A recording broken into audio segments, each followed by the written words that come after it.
दोस्तों, समय के साथ हर एक चीज अपना रूप बदलती है। एक समय था जब बहुजन समाज को पशुओं से भी गई गुजरी जिंदगी जीने के लिए मजबूर किया जाता था। समय बदला और बाबा साहब इस देश में मसीहा बनकर आए और सभी शोषित, पीड़ित, वंचित बहुजन समाज को आगे बढ़ने का अधिकार दिया। और आज दबे कुचले समाज के लोग भी हर क्षेत्र में ऊंचा मुकाम हासिल कर पा रहे हैं। हालांकि आज भी समाज में कुछ ऐसे लोग भी हैं जो किसी व्यक्ति की योग्यता उसकी जाति से तय करते हैं।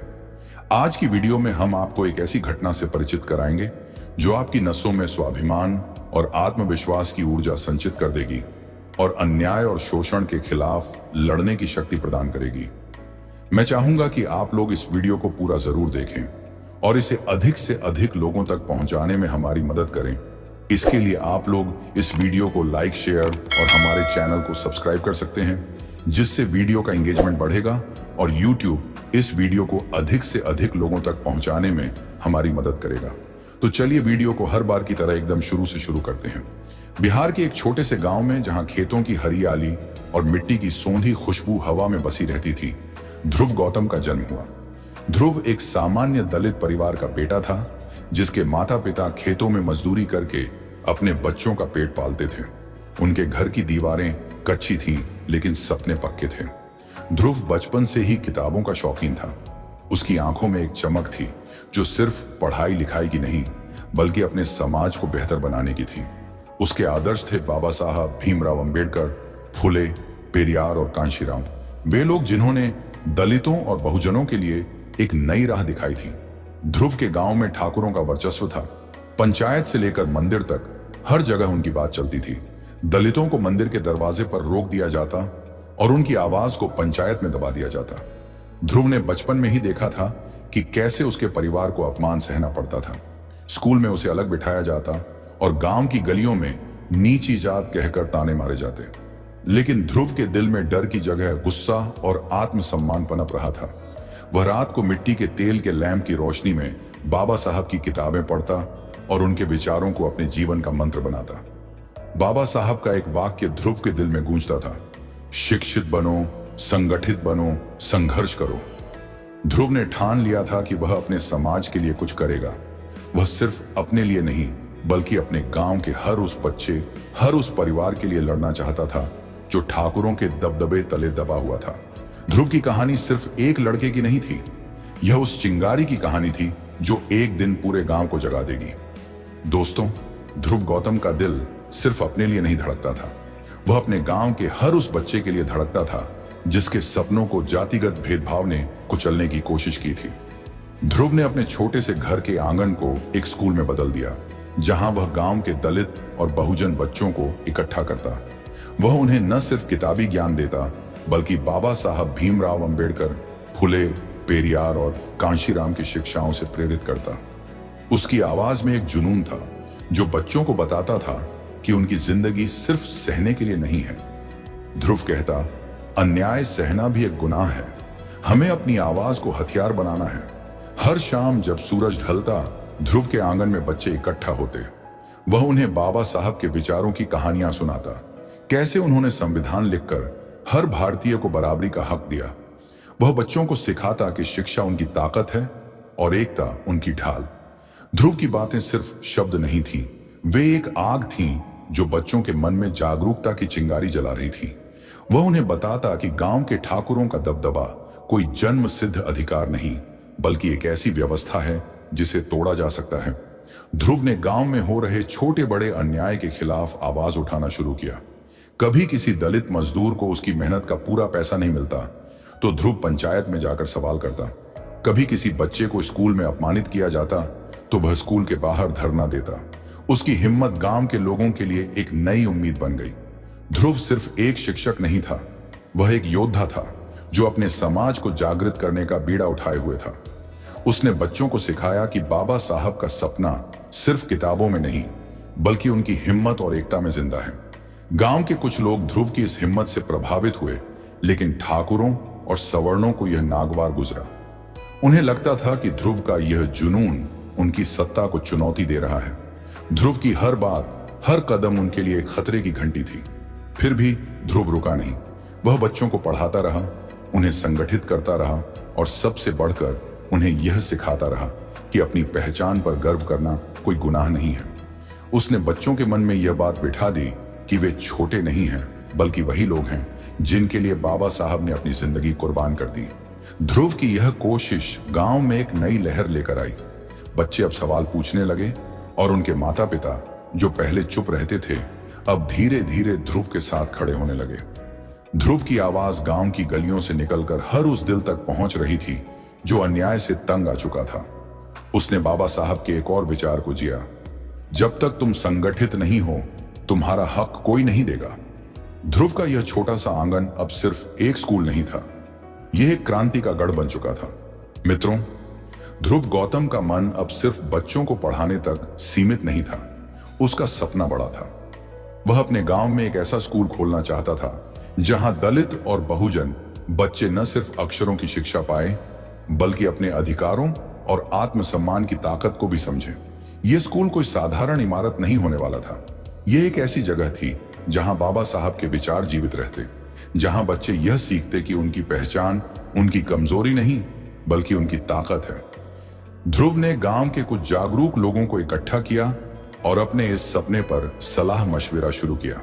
उसने कहा, हमें अपने बच्चों को वह ताकत देनी होगी जो हमें कभी नहीं मिली। यह स्कूल हमारी नई शुरुआत होगा। दोस्तों, यह खबर गांव में आग की तरह फैल गई। ध्रुव का सपना कुछ लोगों के लिए प्रेरणा था, लेकिन गांव के सवर्ण समुदाय, खासकर ठाकुरों के लिए यह एक मजाक बन गया। उनके लिए यह कल्पना भी असंभव थी कि एक दलित युवक इतना बड़ा कदम उठा सकता है। गांव की गलियों में, चौपालों पर और यहां तक कि मंदिर के बाहर ध्रुव का नाम हंसी का पात्र बनने लगा। सवर्ण युवक उसे देखते ही ठहाके मारकर हंसते, ताने कसते और उसकी हिम्मत को दलितों की बेकार की हेकड़ी कहकर खारिज करते। ध्रुव के लिए ये ताने नए नहीं थे, लेकिन हर बार वे उसके दिल में एक नई आग भड़काते। फिर भी वह चुप रहा, क्योंकि वह जानता था कि उसका जवाब उसका काम होगा। एक दिन गांव के बाजार में ध्रुव अपने कुछ दोस्तों के साथ सामान खरीदने गया। वहां सवर्ण युवकों का एक समूह बैठा था जो पहले भी ध्रुव का मजाक उड़ा चुके थे। जैसे ही ध्रुव उनके पास से गुजरा, एक ठाकुर युवक ने जोर से चिल्लाया, अरे, ये चमार स्कूल खोलने चला है। कब से चमारों की इतनी औकात हो गई कि हमारे गांव में स्कूल बनाए? यह सुनकर भीड़ ठहाकों से गूंज उठी। ध्रुव के कदम रुक गए। उसके चेहरे पर गुस्सा नहीं, बल्कि एक ठंडा संकल्प था। उसने उस युवक की ओर देखा और कहा, हमारी औकात संविधान ने दी है, जिसे तुम्हारे बाप दादाओं ने नहीं, बाबा साहब ने लिखा है। दोस्तों, बात यही नहीं रुकी। उस सवर्ण युवक ने ध्रुव को धक्का मारने की कोशिश की और फिर शुरू हो गया एक तीखा टकराव। ध्रुव ने अपने आत्मसम्मान की रक्षा के लिए जवाब दिया। घमाघमी में दोनों पक्षों को चोटें आईं और उस सवर्ण युवक का हाथ टूट गया। खबर फैलते ही गांव में हड़कंप मच गया। पुलिस ने तुरंत ध्रुव को हिरासत में ले लिया, लेकिन इस बार दलित समाज चुप नहीं रहा। गांव के दलित परिवार, जिन्हें ध्रुव ने अपनी बातों से जागृत किया था, एकजुट हो गए। उन्होंने थाने के बाहर धरना दिया, नारे लगाए और ध्रुव की रिहाई की मांग की। उनकी एकता ने पुलिस को झुका दिया और ध्रुव को सही सलामत रिहा कर दिया गया। इस घटना ने गांव के स्वर्णों के घमंड को चूर चूर कर दिया। ठाकुरों को पहली बार एहसास हुआ कि दलित समाज अब वह नहीं रहा जो चुपचाप सहता था। ध्रुव की हिम्मत और दलितों की एकता ने न सिर्फ उस सवर्ण युवक के ताने का जवाब दिया, बल्कि पूरे गांव को यह दिखा दिया कि अब समय बदल रहा है। यह टकराव सिर्फ दो लोगों के बीच का झगड़ा नहीं था, यह उस मानसिकता के खिलाफ एक विद्रोह था जो दलितों को नीचा समझती थी। ध्रुव ने अपने गुस्से को हिंसा में नहीं, बल्कि एक संदेश में बदला कि दलित अब चुप नहीं रहेंगे। साथियों, इस घटना ने गांव में एक नई बहस छेड़ दी। कुछ लोग ध्रुव को गलत ठहराने लगे, लेकिन कईयों ने इसे एक नए युग की शुरुआत माना। ध्रुव का स्कूल खोलने का सपना अब सिर्फ उसका नहीं, बल्कि पूरे दलित समाज का सपना बन गया था।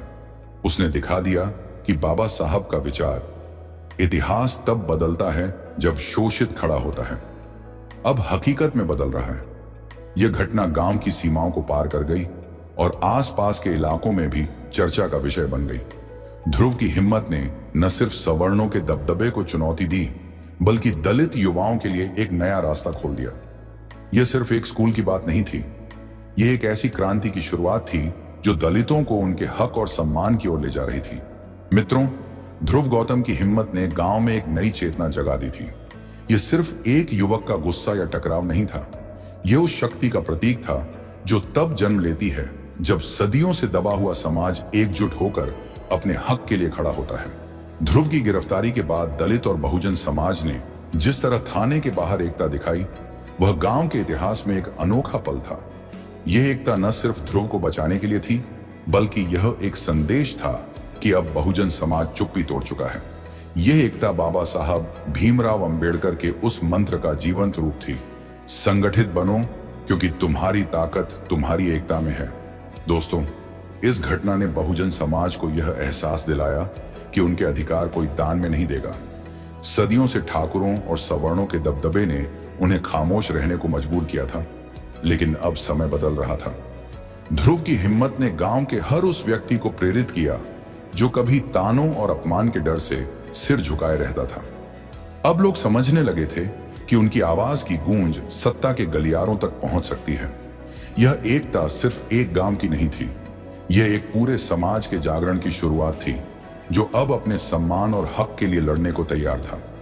बहुजन समाज को अब यह समझ आ रहा था कि एकजुटता ही उनकी सबसे बड़ी ताकत है। ध्रुव ने न सिर्फ अपने गुस्से से सवर्णों के घमंड को चुनौती दी, बल्कि अपने समुदाय को यह सिखाया कि डर को हराने का रास्ता संगठन से होकर जाता है।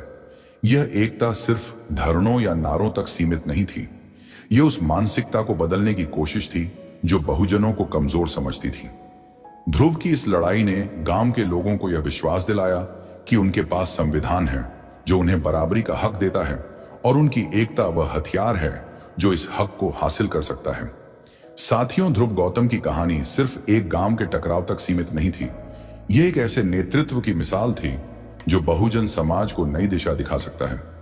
ध्रुव ने दिखाया कि सच्चा नेतृत्व वह नहीं जो सिर्फ नारे लगाए, बल्कि वह जो अपने समाज को जागृत करे, उसे संगठित करे और बाबा साहब भीमराव अंबेडकर के सपनों को हकीकत में बदले। उसने न सिर्फ सवर्णों के तानों का जवाब दिया, बल्कि अपने लोगों को यह सिखाया कि उनकी ताकत उनकी एकता और आत्मविश्वास में है। ध्रुव जैसा नेतृत्व हर उस बहुजन युवा में चाहिए जो अपने समाज को अपमान और अन्याय से मुक्त करना चाहता है। मित्रों, बाबा साहब का सपना था कि बहुजन समाज शिक्षित, संगठित और संघर्षशील बने। ध्रुव ने इस सपने को अपने छोटे से गांव में जिया। उसने बच्चों को पढ़ाया, बड़ों को एकजुट किया और सबसे बढ़कर यह विश्वास जगाया कि संविधान उनका हथियार है। हमें ध्रुव जैसे नेतृत्व की जरूरत है जो नई पीढ़ी को बहुजन मूवमेंट की ताकत से जोड़े। यह नेतृत्व हिंसा का नहीं, बल्कि शिक्षा, एकता और लोकतंत्र का रास्ता अपनाएगा। ध्रुव की तरह हमें अपने समाज को सशक्त करना होगा ताकि बाबा साहब का सपना हर गांव, हर शहर में साकार हो। दोस्तों, ध्रुव गौतम की कहानी हमें सिखाती है कि बहुजन समाज को अपने हक के लिए एकजुट होकर लड़ना होगा। बाबा साहब के बताए रास्ते, शिक्षा, संगठन और संघर्ष को अपनाकर हमें ध्रुव जैसे नेतृत्वकर्ता बनना है। यह समय है कि हम अपने अधिकार छीने और बाबा साहब के सपनों को हकीकत में बदलें। दोस्तों, इस घटना को लेकर आपके क्या विचार हैं? कमेंट के माध्यम से अपना ओपिनियन हमसे जरूर शेयर करें। हमें आपके विचारों का इंतजार रहेगा। वीडियो पसंद आई हो तो वीडियो को लाइक, शेयर और हमारे चैनल को सब्सक्राइब कर सकते हैं। वीडियो को यहां तक देखने के लिए आपका बहुत बहुत आभार।